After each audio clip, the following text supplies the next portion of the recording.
Hello दोस्तों, welcome to PW only IAS. Date है आज की 27 अप्रैल 2023 एंड आप सभी का स्वागत है आज के एडिटोरियल डिस्कशन में। देखिए, आज हम टोटल 3 टॉपिक डिस्कस करेंगे। पहला हमारा टॉपिक होगा reviving a sense of fraternity. यहाँ पर कॉन्स्टिट्यूशन के अंदर फ्रेटर्निटी कहाँ मेंशन्ड है, प्लस साथ साथ हमारी जो कॉन्स्टिट्यूशनल डिबेट्स थी वहां पर उनका क्या आइडिया था। क्या सिर्फ लीगल सेंस में फ्रेटर्निटी होनी चाहिए या फिर एक्चुअल में कहीं ना कहीं सोसाइटल लेवल के अंदर इनग्रेन्ड होनी चाहिए, ये सारी डिस्कशन हमें यहाँ पे देखने को मिलती है। दूसरा हमारा टॉपिक होगा रिगार्डिंग वर्चुअल डिजिटल एसेट्स। बहुत ज्यादा इंपॉर्टेंट हो रहे हैं, प्रीलिम्स के अंदर भी क्वेश्चन आ रहे हैं मल्टीपल टाइम्स, हो सकता है मेंस के अंदर भी हमसे यहाँ पे क्वेश्चन पूछा जा सकता है क्योंकि इंपॉर्टेंट कंपोनेंट है। तीसरा हमारा टॉपिक होगा रिगार्डिंग थर्ड जनरेशन वेब। इसके रिगार्डिंग भी पिछले साल आई थिंक या उससे पिछले साल प्रीलिम्स में क्वेश्चन आया था, बट मेंस के पर्सपेक्टिव से भी कुछ जगह पे डेफिनेटली साइंस एंड टेक्नोलॉजी के अंदर आप इसको अच्छे से यूटिलाइज कर सकते हो। चलिए स्टार्ट करते हैं। तो पहला टॉपिक हो गया challenge of revising a sense of fraternity, और इसको आप जीएस पेपर 2 के इस पर्टिकुलर कंपोनेंट के साथ रिलेट कर सकते हो। देखो, थोड़ा सा चलते हैं हिस्ट्री के अंदर।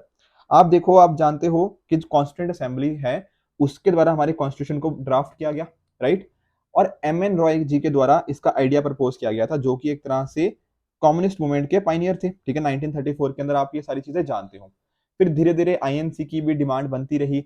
फिर लास्ट में हमने कहीं ना कहीं हमने क्या नोटिस किया कि लखनऊ सेशन के अंदर इसको अडॉप्ट किया जाता है 1936 के अंदर। फिर हमारे जवाहरलाल नेहरू जी, जो हमारे पहले प्रधानमंत्री जी बने, उन्होंने भी ऑब्जेक्टिव रेजोल्यूशन को ड्राफ्ट किया, राइट। बाद में एक तरह से प्रियम्बल का जो शेप थी वहीं से हमें हमें वो चीजें देखने को मिल जाती हैं। अब यहाँ पे अगर आप नोटिस करोगे ना, तो doctor B are Ambedkar ji ने भी इसको पूरा ओवरऑल चीजों को देखा। और जब हम कमेटी का जो कंक्लूडिंग सेशन था, वहां पर doctor B are Ambedkar ji ने एक बात करी कि हम ना फ्रेटर्निटी को, जो ब्रदरहुड भाईचारे की भावना होती है, कॉमन ब्रदरहुड की एक सेंस होती है, उसको कहीं ना कहीं मिस कर रहे हैं। और इसी वजह से हमें इसको अचीव करना बहुत जरूरी है। एक ऐसा प्रिंसिपल है जो हमारी देश को यूनिटी एंड सॉलिडारिटी देता है। देखो, हम बात करते हैं ना यूनिटी इन डाइवर्सिटी की, ठीक है ना। ये हमारी कॉन्स्टिट्यूशन में ये चीज मेंशन्ड है, ठीक है ना, आपको इनडायरेक्टली देखने को मिलेगा। ये फ्रेटर्निटी की जो बात हो रही है दरअसल में इसी की बात कर रहे हैं। और इन्होंने ये बात भी करी कि हम ना, देखो, बात करते हैं लिबर्टी की, हम बात करते हैं इक्वालिटी की, पर अगर किसी देश में फ्रेटर्निटी नहीं है और वहां लिबर्टी और इक्वालिटी है, तो ये बहुत ही मेजर इशू है उस पर्टिकुलर कंट्री के अंदर। इस वजह से सोशल सॉलिडारिटी के साथ इन्होंने इस चीज को लिंक किया, पब्लिक एम्पैथी को अचीव करने के लिए, मतलब उसके लिए जरूरत समझी। और इसी वजह से आप नोटिस कर रहे हो ना, जो हमारा प्रियम्बल है, आप देखो इसके जो आपको डिफरेंट डिफरेंट जो प्रिंसिपल्स देखने को मिलते हैं, जस्टिस है ना, social economic and political, liberty of thought expression belief faith and worship, equality of status end of opportunity. और इसके बाद देखो जो चौथा आपको कहीं ना कहीं आपको प्रिंसिपल देखने को मिलता है, what is that, to promote among them all fraternity, assuring the dignity of the individual and the unity and integrity of the nation। तो ये पॉइंट समझ रहे हो फ्रेटर्निटी। तो यही फ्रेटर्निटी इन्होंने बाद में ऐड किया, क्योंकि बाद में एज इन, मैं ये नहीं कह रहा कि कॉन्स्टिट्यूशन बनने के बाद ऐड किया, नहीं, कॉन्स्टिट्यूशन का आखिरी स्टेजेस थी उस टाइम पर इसको ऐड किया गया था। और जब इन्होंने बात करी तो लॉजिक भी बहुत था कि एलईएफ की हम बात करते हैं, लिबर्टी इक्वालिटी फ्रेटर मतलब जस्टिस की बात करते हैं, तो साथ साथ फ्रेटर्निटी की हमें यहाँ पे बात डेफिनेटली करनी ही पड़ेगी। तो ये बात भी उतनी ज्यादा ही इंपॉर्टेंट है। तो जैसे इन्होंने ऐड किया, उसके ऊपर ना ज्यादा डिस्कशन हुई, ना ही ज्यादा क्लैरिफिकेशन करी गई, ठीक है ना। और इवन अगर आप थोड़ा हिस्ट्री में जाओगे तो आप जानते हो, वर्ल्ड हिस्ट्री में हम सभी ने फ्रेंच रेवोल्यूशन पढ़ रखी है, ठीक है। फ्रेंच रेवोल्यूशन के टाइम पर हमें ये देखने को मिलता था लिबर्टी इक्वलिटी फ्रेटर्निटी की बातें, ठीक है ना। एंड इवन जो आचार्य कृपलानी जी हैं, उन्होंने भी 1949 के अंदर इसकी कुछ इंप्लीकेशंस के ऊपर अटेंशन ड्रॉ करी। इन्होंने क्या बात करी, इन्होंने बात करी कि देखो, ये सारी चीजें ना सिर्फ लीगल और पॉलिटिकल नहीं होनी चाहिए। कहने का मीनिंग क्या, एक चीज होती है कि आपने बस लिख दिया यहाँ पे, लीगल बातों में आपने इस चीज को लिख दिया, पर अगर खुद सोचो, अगर सोशल लाइफ के अंदर उस चीज को किसी ने इंप्लीमेंट ही नहीं किया, तो क्या फायदा उस चीज का लॉज में लिखने का। Getting the point. तो यहां पर भी इन्होंने यही बात करी कि जो कॉमन ब्रदरहुड है ना, ये सिर्फ लिखने की बात नहीं है कि लीगल लैंग्वेज में लिख दिया हमने, पॉलिटिकल प्रिंसिपल्स के अंदर ऐड कर दिया, नहीं, इसके मॉरल, स्पिरिचुअल और मिस्टिकल कंटेंट भी है, ठीक है ना। जब तक लोग अपने दिमाग के अंदर, अपने दिलों के अंदर इन चीज को, फ्रेटर्निटी को, कॉमन ब्रदरहुड को वो इंटरनलाइज नहीं करेंगे, उसका कभी भी हमारी डेमोक्रेसी के ऊपर इंप्लीकेशन नहीं आएगा, चाहे जितनी बार मर्जी हम अपने प्रेम्बल के अंदर इस चीज को ऐड कर दें। तो इसी वजह से ये बात इन्होंने आचार्य कृपलानी जी के द्वारा बोली गई थी, ठीक है। अगर ये सारी चीजें नहीं होती हैं, अगर मॉरल प्रिंसिपल हमने इसको, फ्रेटर्निटी को अडॉप्ट नहीं किया, तो डेफिनेटली वो जो डेमोक्रेसी होगी वो डेमोक्रेसी बचेगी ही नहीं।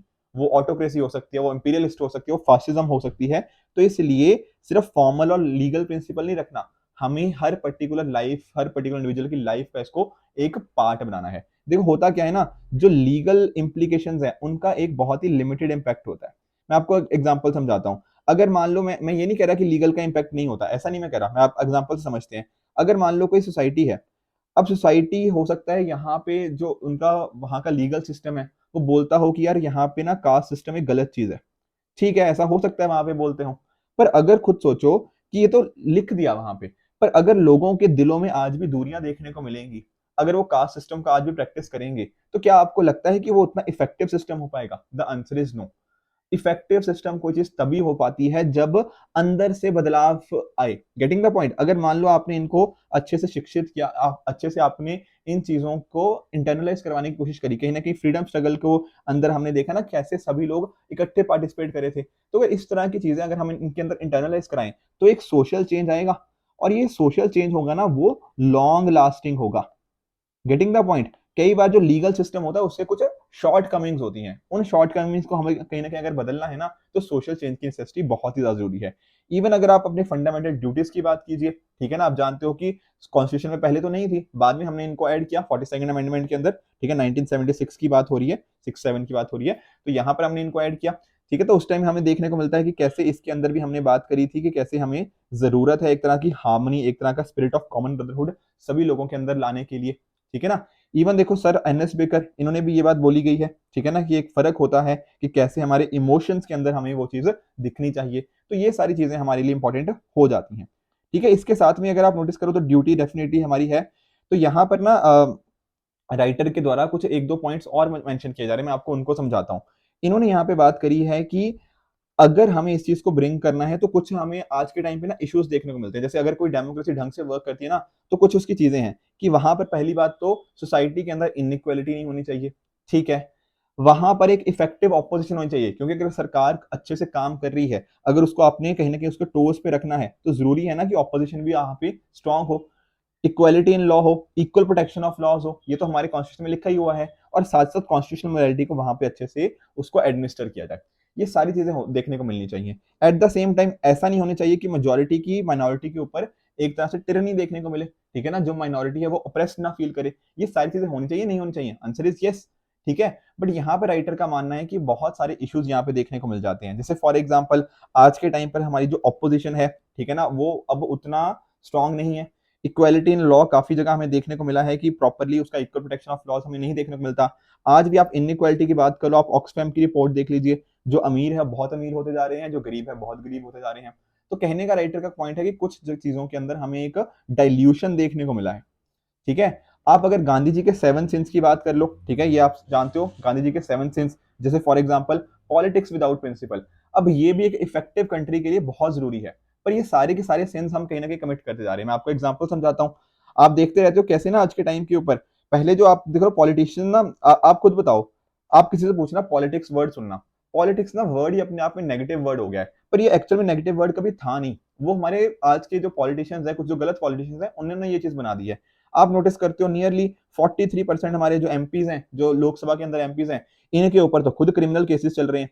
ये कैसी पॉलिटिक्स करेंगे वो हम जानते हैं। ठीक है ना, डिफेक्शन कितनी ज्यादा होती रहती है। ठीक है, मंत्री पद के चक्कर के अंदर, कुछ पैसों के चक्कर के अंदर अपनी आइडियोलॉजी को छोड़ देते हैं। ठीक है, तो ये क्या है? ये पॉलिटिक्स विदाउट प्रिंसिपल आज के टाइम पर हमें देखने को मिलती है, और ये एक तरह का सिन है।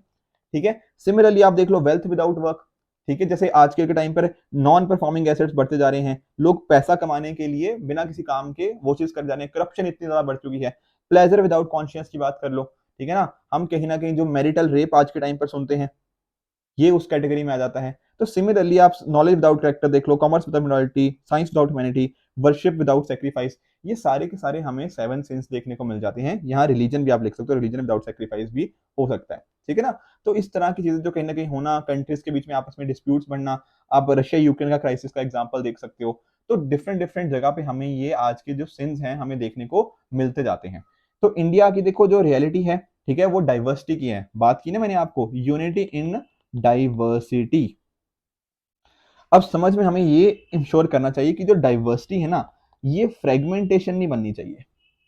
Getting the point? डाइवर्सिटी ना इंडिया की सबसे, शायद सबसे स्ट्रॉन्ग वो चीज है, स्ट्रॉन्ग वैल्यू है, सबसे इंडिया की सबसे स्ट्रॉन्ग चीज है। पर इसको हम फ्रेगमेंटेड नहीं होने देना चाहिए। ऐसा नहीं होना चाहिए कि इस डाइवर्सिटी की वजह से लोगों के बीच में दूरियां बढ़ती जाएं एंड उसके बेसिस के ऊपर एक तरह से हमारी जो कंट्री है वो फॉल अपार्ट कर जाए। ये चीज नहीं होनी चाहिए। और फ्रेटर्निटी ही एक एसेंशियल यहाँ पे वर्च्यू है जो अगर हम प्रैक्टिस करेंगे उसके बेसिस के ऊपर हमें चीजें हमें देखने को मिलती जाएंगी। और यहाँ पे राइटर का यही कहना है कि जो आचार्य कृपलानी जी ने बात करी थी उसी को अगर हम कहीं ना कहीं माने, उसी डायरेक्शन में अगर हम वर्क करें कि सिर्फ लीगल टर्म्स में नहीं, आपको मॉरल और स्पिरिचुअल कंटेंट की तरफ भी बढ़ना पड़ेगा, तभी हम इस चीज को इंश्योर कर पाएंगे।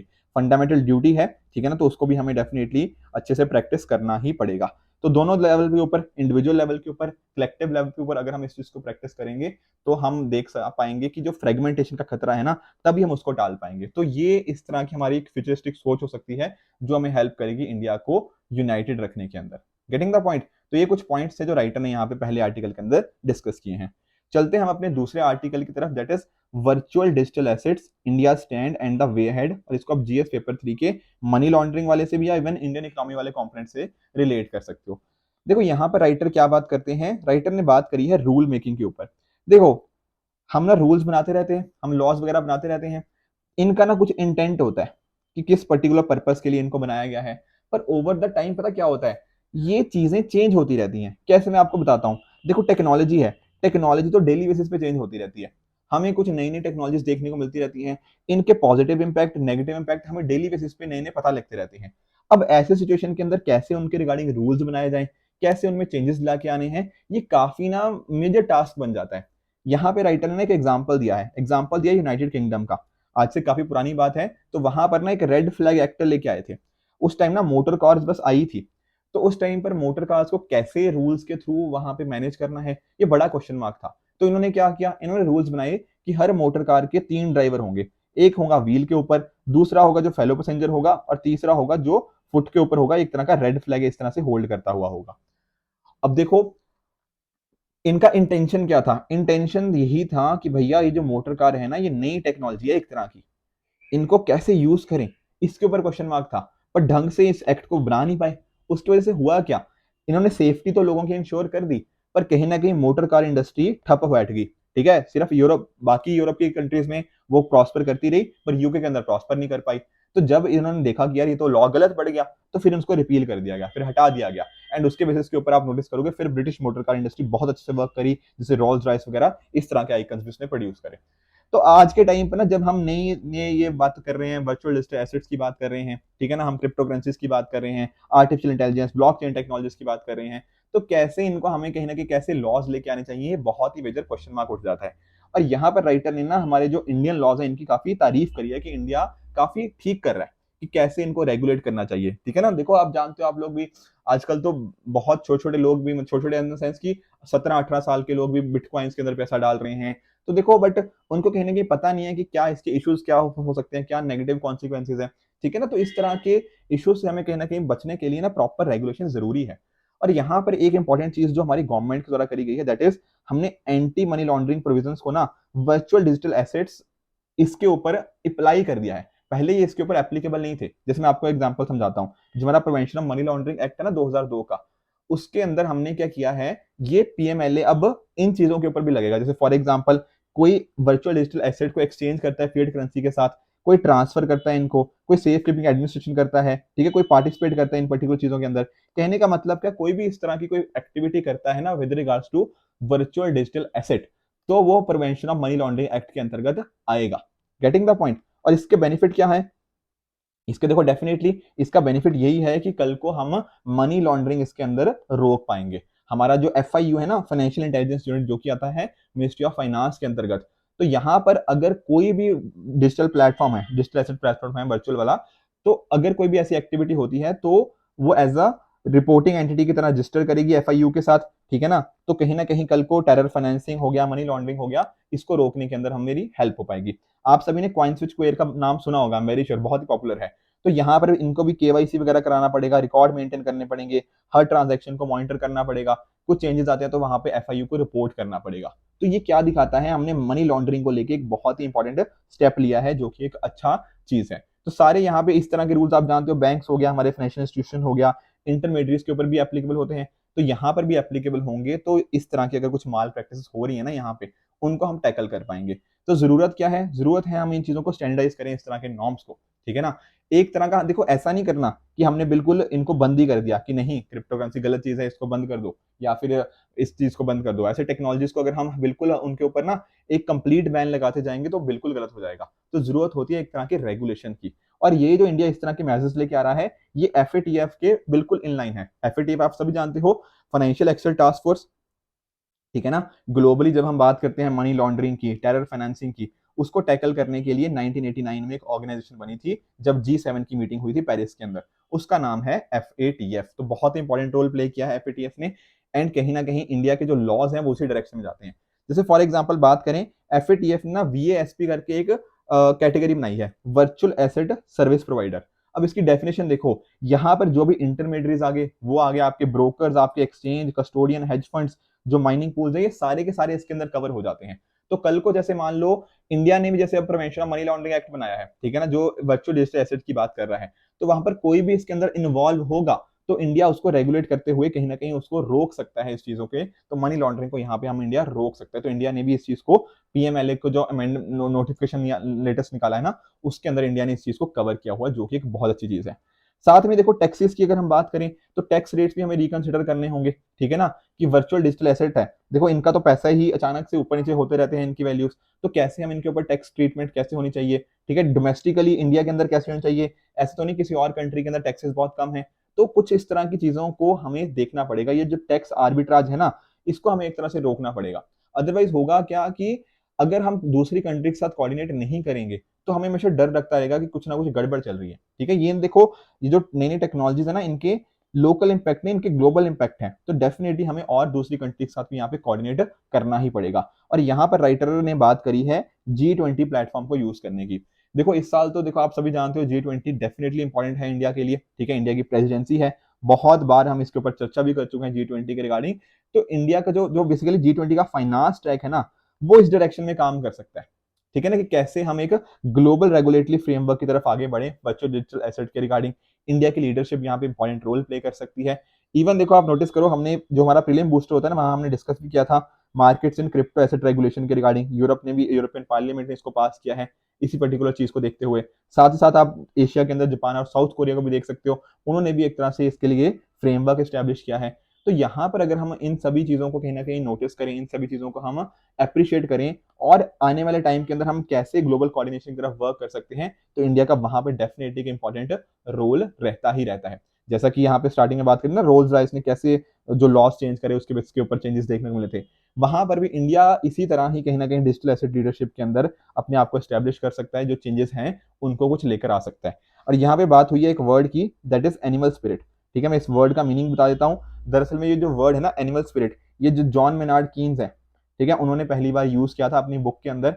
बेसिकली इनका कहने का मतलब होता है कि अगर कोई ह्यूमन बिहेवियर है ना, वो रैशनैलिटी के बेसिस के ऊपर नहीं ज्यादा डिटर्मिन होता, रेदर देन उसके वो कैसे इमोशंस कैसे हैं, ठीक है ना, उनके इसके एक्सटिंक्ट इंस्टिंक्ट कैसे हैं, ये सारी चीजें कहीं ना कहीं ज्यादा चीजें बताती हैं कि वो कैसे कोई डिसीजन लेने वाला है। जैसे फॉर एग्जांपल अगर कोई इसको इन्वेस्ट करने होते हैं ना, तो मान लो कि बहुत अच्छा खासा इन्वेस्टमेंट कर रहा है एक पर्टिकुलर चीज के अंदर, तो वो उसका एनिमल स्पिरिट की वजह से है, उसका कंज्यूमर कॉन्फिडेंस बहुत ज्यादा है, इस वजह से हमें ये चीज देखने को मिलती है। तो यहाँ पर भी राइटर वही कह रहे हैं कि G20 प्लेटफॉर्म को इंडिया यूज कर सकता है एक प्रॉपर डायरेक्शन में मूव करने के लिए with regards to this global virtual digital assets, ठीक है ना। तो इंडिया का बहुत इंपॉर्टेंट रोल यहाँ पे रहने वाला है। तो ये हो गया हमारा दूसरा आर्टिकल। दोस्तों चलते हैं हम अपने तीसरे टॉपिक की तरफ, that is the third gen web is about public good. और इसको आप जीएस पेपर 3 के इस पर्टिकुलर कंपोनेंट के साथ रिलेट कर सकते हो। देखो यहाँ पर राइटर बात कर रहे हैं कि जो तीसरा जनरेशन वेब है वो काफी बायस्ड होने वाला है, ऐसा एक नोशन है दुनिया के अंदर towards gaming and crypto currency industry. पर कहीं ना कहीं अगर आप नोटिस करोगे तो 2021 की एक रिपोर्ट है US India strategic partnership forum की, जो बोलता है कि नहीं, ये तो बहुत क्रूशियल है इंडिया के लिए, क्योंकि इंडिया को अगर $1.1 ट्रिलियन डिजिटल एसेट अपॉर्चुनिटी करनी है 2032 तक, तो उसके लिए बड़ा जरूरी है। अब आप लोग यहाँ पे कंफ्यूज हो होंगे, सर ये क्या है वेब थ्री क्या चल रहा है। देखो मैं आपको समझाता हूँ। पहले होता था वेब 1, इसका मीनिंग क्या होता था, देखो आप लोगों ने शायद नहीं देखा होगा, पहले ना आप एक पेज ओपन करते थे, यहां पर बस आप इसको पढ़ सकते थे, मतलब रीड हो सकता था और आपको कुछ इन्फॉर्मेशन मिल सकती थी। तो बिल्कुल भी इंटरेक्टिव पेजेस नहीं होते थे, आप सिंपली कुछ सर्च कर रहे हो, बस आप उसको पढ़ सकते हो और कुछ नहीं। फिर हमें देखने को मिला क्या, वेब 2, या वेब 1.0, वेब 2.0। वेब 2.0 में क्या हुआ, अब आप रीड भी कर सकते हो प्लस साथ ही साथ राइट भी कर सकते हो और क्रिएट भी कर सकते हो। सर जैसे कि जैसे आपका फेसबुक हो गया, अब फेसबुक पे कंटेंट किसी और ने थोड़ी डाला है, वो तो आप ही डाल रहे हो, मैं ही डाल रहा हूँ, ठीक है ना। तो यहाँ पर क्या हुआ, जो यूजर ही था ना एक तरह से क्रिएटर बन गया। तो सोशल प्लेटफॉर्म्स की वजह से कहीं ना कहीं इसको बोलते हैं वेब 2.0 कि क्रिएटेड कंटेंट आपका ही है। वेब 1.0 में प्योरली स्टैटिक कंटेंट था, आप बस उसको पढ़ सकते थे, दैट इज इट। अब हम बात कर रहे हैं वेब 3.0 की। देखो यहां पर जब हम बात करें ना वेब 3.0 की, यहां पर थोड़ा सा जो यूजर है उसके पास कंट्रोल बढ़ गया है। मैं आपको समझाता हूं कैसे। देखो वेब 2.0 में कंट्रोल किसके पास है, कंट्रोल है आपकी सोशल मीडिया कंपनीज के पास। आपकी जो कंपनीज है ना, इनकी एक तरह से ओलिगोपॉली चल रही है। मतलब आप नोटिस करो, ठीक है, फेसबुक कितना ज्यादा पावरफुल हो गया है, ट्विटर कितना ज्यादा पावरफुल है, ठीक है। हमारी आप नोटिस करते हो ना कैसे कंट्रीज के ऊपर भी मतलब कैसे प्रेशर डालता है कि नहीं हम ऐसे कर देंगे बहुत सारे लोगों का। तो यहाँ कंट्रोल इन सभी कंपनीज के पास आ चुका है। आपका जो पूरा डेटा है ना इनके पास है, और इस डेटा को कहीं भी यूज किया जा सकता है। आप सभी जानते होंगे कैसे इसको डेटा को यूज किया जाता है। पर वेब 3.0 में ऐसा नहीं होगा। वेब 3.0 में हम बात करते हैं बेसिकली एक तरह की जब चीजें थोड़ा लोगों के हाथ में ज्यादा होती है, ठीक है ना। जब यूजर के पास ज्यादा कंट्रोल होता है उसको हम जनरली वेब 3.0 के अंदर इंक्लूड कर लेते हैं। Getting the point. तो यहाँ पर ओनरशिप भी कहीं ना कहीं यूजर के पास आ जाती है। क्लियर। तो एक तरह से डिसेंट्रलाइज मेथड भी हम इसको बोल सकते हैं। पर यहां पर राइटर ने ना एक हमें डिस्टिंक्शन बताई है बिटवीन वेब 3 और वेब 3.0। कई बार ना हम दोनों को सेम मानते हैं, पर यहां पर राइटर कह रहे हैं कि नहीं, ये सेम नहीं है, इनमें फर्क है। जब हम बात करते हैं वेब 3 की, तो वेब 3 क्या है, डिसेंट्रलाइज। जैसे मैंने बताया था ना कि किसी जगह पे सेंट्रलाइज, जहां पे डेटा एक पर्सन के पास होता है। तो यहां पर ऐसा नहीं होगा, यहाँ ओनर के पास उसके पास ज्यादा कंट्रोल होगा, प्राइवेसी उसकी ज्यादा होगी, ब्लॉकचेन के थ्रू ड्रिवन होगा, ठीक है। ब्लॉकचेन हम जानते हैं कैसे वर्क करता है, ठीक है, एक तरह का डिसेंट्रलाइज्ड मैकेनिज्म ही होता है ये भी, ठीक है। डिस्ट्रीब्यूटेड लेजर के बेसिस के ऊपर वर्क करता है। हमने साइंस टेक के जब स्टैटिक पढ़ा था उसमें बहुत अच्छे से पढ़ा है। क्रिप्टो एसेट फ्रेंडली होगा, ठीक है। अभी क्रिप्टो के बारे में पढ़ा, पर ये पॉजिटिव सेंस में क्रिप्टो एसेट की बात करी जा रही है। ऑन द अदर हैंड जब हम बात करते हैं वेब 3.0 की, ये एक तरह का सिमेंटिव वेब को होल्ड करता है जो कि एआई के द्वारा पावर्ड होता है। कहने का मीनिंग क्या है, देखो अगर आप मान लो जैसे आपने अभी थोड़े दिन टाइम पहले चैट जीपीटी के बारे में सुना होगा। तो चैट जीपीटी क्या करता है, इसेंशियली ना आपके कोई भी क्वेश्चन का आंसर देता है। तो ये कैसे हो पा रहा है, यहां पर ना नया कंटेंट जनरेट किया जा रहा है using the various resources on the different websites. Clear, getting the point. तो ये सिमेंटिक वेब इसी को बोलते हैं, सिमेंटिक नेटवर्क्स। जो लोग कंप्यूटर साइंस से होंगे ना वो समझ पाएंगे, सिमेंटिक नेटवर्क्स की यहाँ पे बात हो रही है कि कैसे अलग अलग जगह पे जो एक तरह से इंफॉर्मेशन अवेलेबल है उसको हम यूज करते हुए इसको अच्छे से कर पाएंगे। Getting the point. तो वेब 3.0 में बेसिकली ना डेटा एनालिटिक्स के ऊपर बहुत काम किया जाता है। एंड इस वजह से क्या होता है, जो सर्च इंजन होते हैं वो बहुत ही बेहतरीन बनते हैं। तो वेब 3.0 आने वाले टाइम के अंदर हमारे सोचने के तरीके को हम किस तरह से यूज करते हैं उसको ट्रांसफॉर्म करेगा। सिमिलरली वेब 3 भी करेगा, ठीक है। वेब 3 के अंदर देखा ना जैसे डिसेंट्रलाइज मैकेनिज्म था, हमने जो अलग अलग क्रिप्टो करेंसी की बात करी, ठीक है ना, ब्लॉकचेन की बात करी, प्राइवेसी ओरिएंटेड की बात करी। तो ये सारे डिसेंट्रलाइज मैकेनिज्म आपको बहुत ज्यादा हेल्प करने वाले हैं। तो डेटा स्टोरेज का जो बैरियर होता है उसको भी हम एक तरह से ओवरकम कर पाएंगे, और ज्यादा आपको अच्छे से प्रोटेक्शन मिल पाएगी वेब 3 के अंतर्गत। क्लियर। तो ओनरशिप आपके पास हो पाएगी, ठीक है ना। यहां पर क्रिएटर ही होंगे जो अपने कंटेंट को अपना कंट्रोल करेंगे। अदरवाइज होता क्या आज के टाइम पे, जो वेब 2 की बात कर रहा हूं, वहां पर तो फेसबुक जैसी कंपनीज कहीं ना कहीं उस चीज को कंट्रोल करती है ना। तो यहां पर ओनरशिप वेब 3 के अंतर्गत आपके पास हमें देखने को मिल जाएगी। इसी तरह से देखो यहाँ पर जो रिप्लेसमेंट होगा वो पीयर टू पीयर ट्रांजेक्शन्स के ऊपर होगा, ठीक है, डिसेंट्रलाइज होगा। दरअसल में वही बातें राइटर के द्वारा बात करी गई है। एक यहाँ पर इंपॉर्टेंट बात है जो राइटर ने करी है, दैट इज एनएफटी के बारे में, नॉन फंजिबल टोकन। अब आप लोग जानते होंगे, देखा पिछले साल प्रीलिम्स में भी क्वेश्चन आया था एनएफटी के बारे में। एनएफटी दरअसल में नॉन फंजिबल टोकन क्या होते हैं, ये ब्लॉकचेन पे बेसिस ना कुछ टोकन होते हैं, ठीक है। और ये बहुत ही यूनिक होते हैं, ठीक है। इनको ना एक तरह से ये एक तरह का डिजिटल सर्टिफिकेट है कि कोई चीज आपकी ही है, उसके रिगार्डिंग उसकी ओनरशिप को प्रूव करने के लिए एक तरह का डिजिटल सर्टिफिकेट क्या होता है, नॉन फंजिबल टोकन। इससे आपको ऑथेंटिसिटी मिलती है कि हाँ यार ये प्रोडक्ट, इसको कॉपी नहीं कोई कर सकता, ये एक बिल्कुल यूनिक होता है। कोई भी मान लो जैसे कोई मीडिया हो गया, ठीक है ना, कोई आर्ट आर्ट का कोई कंटेंट हो गया, कोई भी डिजिटल कंटेंट हो गया, किसी भी चीज के लिए एक यूनिक एसेट की तरह रिप्रेजेंट किया जाता है यूजिंग टोकन बेस्ड मेथोडोलॉजी, उसको बोलते हैं नॉन फंजिबल टोकन। तो ये सारी चीजें भी क्या करेंगी, आपको डिजिटल इकोनॉमी के अंदर डेफिनेटली आपको एक तरह से आपके पास ही चीजें हैंडल हो पाएंगी, ठीक है ना। तो बहुत डायनेमिक यहाँ पे हमें चीजें देखने को मिल जाती हैं। अब इंडिया सर इन पर्टिकुलर चीजों से कैसे पर्टिकुलर बेनिफिट कर सकता है, देखो बहुत सिंपल सी चीज आप नोटिस करो, जैसे हैंडीक्राफ्ट इंडस्ट्री है हमारी। अब हैंडीक्राफ्ट इंडस्ट्री के अंदर क्या होता है, यहाँ पर ना बहुत सारे लोग अपना अपना इनोवेशन करते रहते हैं, पर इस इनोवेशन का मिसयूज भी तो किया जा सकता है। कैसे? क्योंकि देखो बहुत सारे ऐसी इनोवेशन है जिनको हमने आईपीआर, इंटेलेक्चुअल प्रॉपर्टी राइट्स के थ्रू हमने उसको प्रोटेक्ट नहीं किया गया। अगर हमने जो वेब थ्री के थ्रू हमने कहीं ना कहीं इनके डिजिटल टोकन्स बना दिए, तो क्या इनकी इनोवेशन सिक्योर नहीं हो पाएंगी? Answer is yes. ठीक है ना, हमने देखा ना टोकन्स के माध्यम से कैसे वो चीज करी जा सकती है, तो बिल्कुल वो यूनिक होगा, तो हम कहीं ना कहीं बता पाएंगे कि नहीं यार, ये तो इनोवेशन इसकी है, यहाँ पर ये आईपीआर से प्रोटेक्टेड होनी चाहिए। साथ में ही आप जानते हो आने वाले टाइम के अंदर इंटरनेट ऑफ थिंग्स का जमाना है, ठीक है ना, हम कहीं ना कहीं 5G 6G की बातें कर रहे हैं। वहां पर इंटरनेट ऑफ थिंग्स और भी ज्यादा इंपॉर्टेंट होने वाला है, जहां पर डिवाइसेस को आपस में कनेक्शन होगा, आप कहीं ना कहीं चीजों को कंट्रोल रिमोटली ही कर पाओगे, तो वहां पर भी वेब थ्री आपको हेल्प कर पाएगा। रूरल एरियाज के अंदर भी हम जैसे जैसे आईओटी का डेवलपमेंट कर रहे हैं, तो वहां पर भी बहुत सारा एक अपॉर्चुनिटी बनती है। यहाँ पर राइटर ने एक एग्जाम्पल दिया है अटल भूजल योजना का। देखो अटल भूजल योजना आप सभी जानते हो। अब यहाँ पर ना हम कहीं ना कहीं जब वाटर की बात कर रहे हैं, तो यहाँ पर भी तो बहुत सारा डेटा जनरेट हो रहा है, पर अगर हमने इस डेटा को प्रॉपरली यूज किया, डेटा एनालिटिक्स के अंदर हमने इसको इंप्लीमेंट किया एंड उसके बेसिस के ऊपर हमने कुछ मीनिंगफुल रिजल्ट्स निकालने की कोशिश करी, तो ये सारी चीजें हम डेफिनेटली इससे कर सकते हैं। वेब 3.0 वहां पर हमें अच्छे से इंसाइट्स दे सकता है, कितना वॉल्यूम हमने यूज किया, कैसे उसको ठीक करना है, फिर उसको कहीं ना कहीं हम और प्रोग्राम्स के अंदर भी यूज कर पाएंगे। तो वेब 3.0 ये एनालिटिक्स एट द एज हमें हेल्प करता है, ताकि इस पर्टिकुलर डायरेक्शन में हम अच्छे से काम कर पाए।